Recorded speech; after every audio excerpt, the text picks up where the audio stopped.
Bonjour, aujourd'hui nous allons faire une vidéo sur la nomenclature. La nomenclature permet d'associer à une molécule un nom reconnu par tous. Donc ça marche pour toutes les familles chimiques.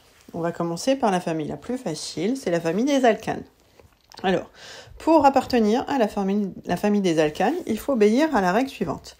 Il faut avoir, si on a CN, N c'est le nombre d'atomes de carbone, alors par exemple 3, il faut que le nombre de H corresponde à 2 fois N plus 2. Donc si N égale 3, 2 fois 3 ça fait 6, plus 2 ça fait 8. Donc C3H8 appartient à la famille des alcanes. Si on a C3H6, ça ne correspond pas à la loi N2N plus 2, donc cette molécule n'appartient pas aux alcanes, mais à une autre famille qui sera ici les alcènes. Voilà, alors pour nommer les molécules qui appartiennent à la famille des alcanes, eh bien, il faut d'abord compter le nombre d'atomes de carbone de la chaîne principale. Ça donnera un nom, chaque nombre d'atomes donnera un nom, et après, on mettra la terminaison ane, qui sera le symbole de la famille des alcanes. Donc, si un atome de carbone, c'est le méthane. Si on a deux, eh bien, c'est l'éthane. Donc là, on voit mieux avec ce tableau-là. S'il y a 3 atomes de carbone, C3H8, ce sera propane. Ce sera un propane.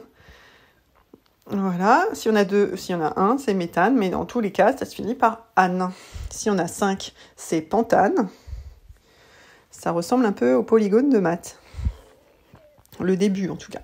Et la terminaison, c'est ane. Alors maintenant, si la molécule est un petit peu plus compliquée, il y a des règles à suivre.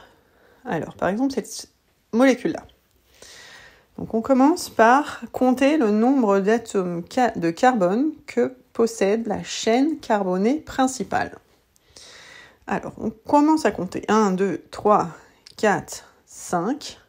Voilà. Mais on aurait pu compter dans l'autre sens. 1, 2, 3, 4, 5. Voilà. Donc, c'est une chaîne qui comporte 5 atomes de carbone. C'est donc un pentane. Et il y a ici un groupement CH3. Donc c'est pas tout à fait un pentane puisqu'il y a un CH3 en plus. Alors, quand il y a une ramification et que c'est un CH3, ça s'appelle un groupement méthyle. Si ça avait été un C2H5, ça aurait été un éthyle. Voilà, ça a un rapport encore avec le nombre de carbone. On remarque que ça commence toujours pareil. Méthane, méthyle, éthane, éthyle. Voilà. Donc, ça se finit par il si c'est la ramification et par ane si c'est le nom d'un alcane. Donc là, c'est une ramification, il y a un CH3, ça s'appelle méthyle. Donc il va falloir écrire que c'est une molécule qui a 5 atomes de carbone et qu'en position 3, il y a un groupement méthyle. Donc le fait qu'il y en ait 5, c'est un pentane. Donc je vais écrire pentane. Voilà. Et donc voilà, ça se terminera par pentane. Mais pour dire qu'il y a un groupement CH3 sur le 3e carbone du pentane, il faut l'écrire. Donc on commence par écrire la position du carbone qui tient le groupe méthyle, donc le carbone 3. Après, entre les chiffres et les lettres, il y aura un tiret, toujours. Après, on met le nom de la ramification, donc CH3 ici c'est méthyle, mais on retire le E. Et on accroche méthyle à pentane. Donc le 3-méthylpentane correspond à cette molécule-là. Pour tous les chimistes du monde, 3-méthylpentane, c'est ça. Donc ça veut dire qu'il y a un groupement méthyle sur le 3e carbone du pentane. Voilà. Prenons un autre exemple. Un tout petit peu plus difficile.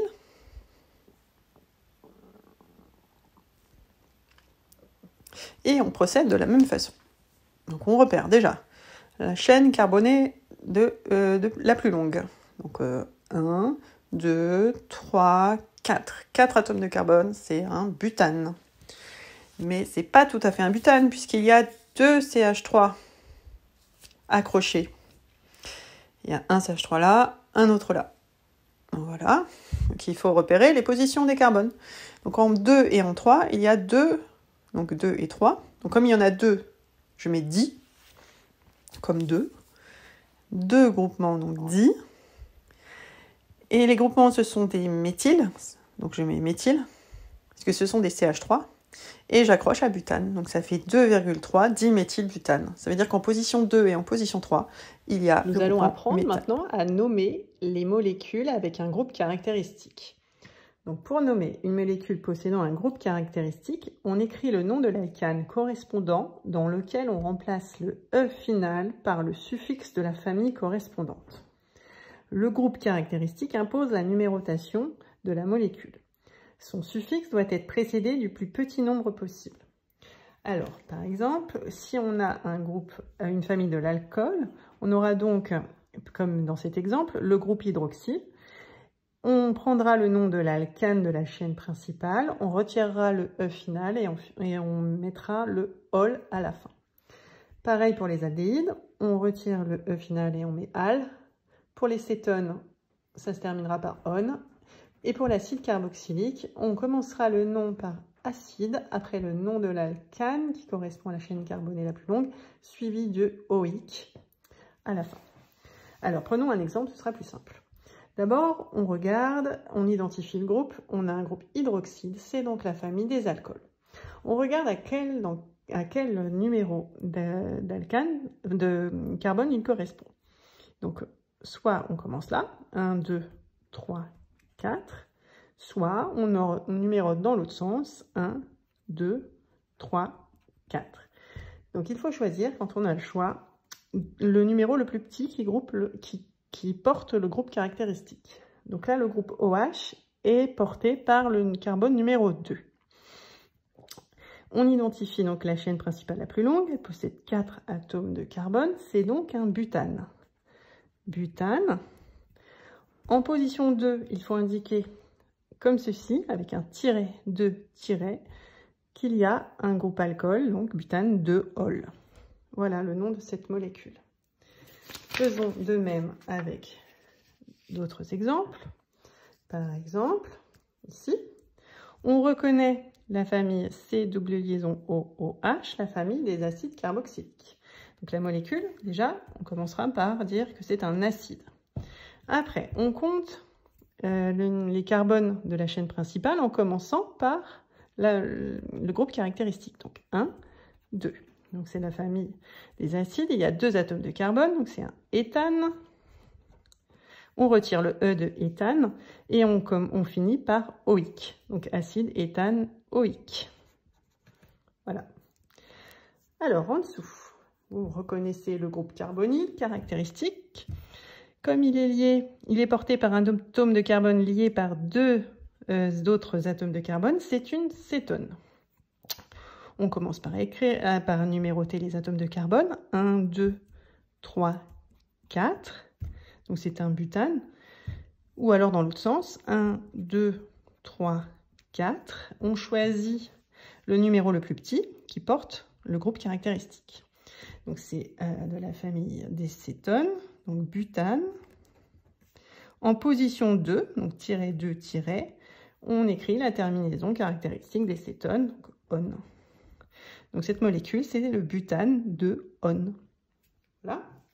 Alors, comment ça se passe si on a affaire à une molécule qui est ramifiée?